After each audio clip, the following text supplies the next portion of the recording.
आरोपी पर उसकी तरफ से ये दलीलें रखी हैं कि नहीं तो निकिता शर्मा पहचानती, जो लड़की की सहेली थी, और निकिता शर्मा के भाई का बयान है, ना उसका निकिता तोमर के भाई का बयान है, वो सरासर झूठ है।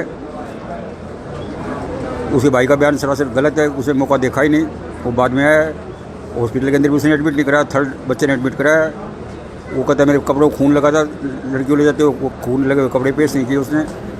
और भी काफ़ी कमियाँ सीसीटीवी फुटेज के अंदर 5 दिन तक सीसीटीवी फुटेज उन्होंने देखी गवाहों ने, उसके बावजूद गाड़ी का नंबर उनकी गवाही में नहीं आया। 5 दिन के बाद आया। इसका मतलब ये हुआ कि हमने कहा कि सीसीटीवी फुटेज को बाद में हमने छेड़ तोड़ मोड़ के रेडी किया।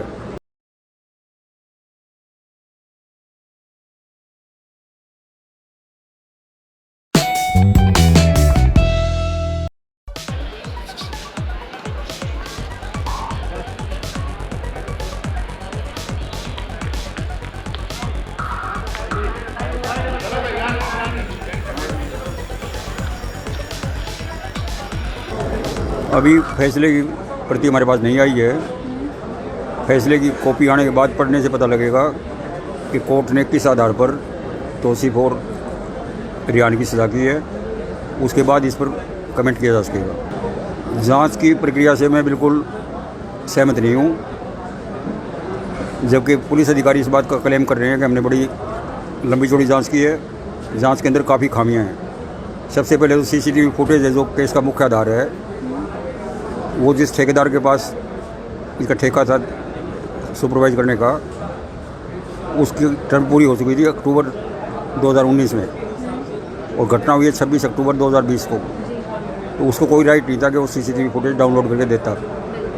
तो उसका सर्टिफिकेट दिया हुआ, हो सकता है हायर कोर्ट के अंदर ना माने रखे तो सारा केस उसमें ध्वस्त हो सकता है। दूसरा CCTV footage KMP toll plaza का था, इसे भागते हुए देखा इनको, उसका उन्होंने सिर्फ पेन ड्राइव लिया है और पेन ड्राइव को सील नहीं किया, जो कि बहुत ज़रूरी था, वो भी ध्वस्त हो सकता है। जहाँ तक रहा गवाहों का सवाल, गवाहों की गवाही बिल्कुल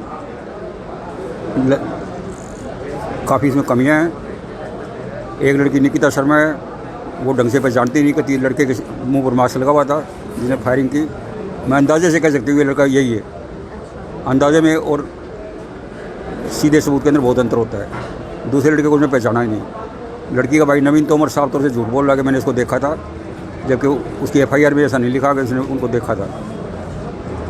ये है इसके अंदर। आरोपी पर उसकी तरफ से ये दलीलें रखी हैं कि नहीं तो निकिता शर्मा पहचानती, जो लड़की की सहेली थी, और निकिता शर्मा के भाई का बयान है, ना उसका निकिता तोमर के भाई का बयान है, वो सरासर झूठ है।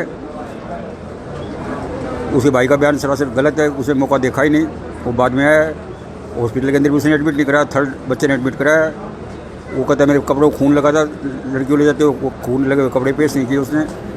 और भी काफ़ी कमियाँ हैं सीसीटीवी फुटेज के अंदर। 5 दिन तक सीसीटीवी फुटेज उन्होंने देखी गवाहों ने, उसके बावजूद गाड़ी का नंबर उनकी गवाही में नहीं आया। 5 दिन के बाद आया। इसका मतलब ये हुआ कि हमने कहा कि सीसीटीवी फुटेज को बाद में हमने छेड़ तोड़ मोड़ के रेडी किया। रेयरेस्ट ऑफ रेयर केस के नज़दीक भी नहीं है। रेयरेस्ट ऑफ रेयर केस वो होता है जहाँ बहुत क्रूरतापूर्वक मर्डर किया जाए, जैसे बॉडी को स्मैश कर दिया जाए, टुकड़े टुकड़े कर दिए जाए। इसमें एक सिर्फ सिंगल शॉट फायर किया, ये भी शॉट नहीं किया मारने वाले ने कि लड़की मर गई या नहीं मर गई, और नॉन वाइटल पार्ट में मारा था। बाई चांस वो लड़की मर गई, दुख की बात है, ठीक है। लेकिन इस ढंग से अगर रेयरेस्ट ऑफ रेयर केस मारना हो तो कोई केस ऐसा नहीं होगा मर्डर केस और रेयरेस्ट ऑफ रेयर केस ना हो, या मल्टीपल मर्डर्स हो, ऐसा भी नहीं है। या किसी VIP का मर्डर हो, या किसी नेता का मर्डर हो, या पूरा कुटुंब साफ कर दिया हो, ऐसा कुछ नहीं है रेयरेस्ट ऑफ रेयर केस का। याचिका जरूर डलेगी। हमारे पक्ष में सिर्फ इतना ही आना है आज तो कि लाइफ होगी या डेथ होगी। याचिका तो लाइफ होगी तो भी डलेगी, डेथ होगी तो भी डलेगी।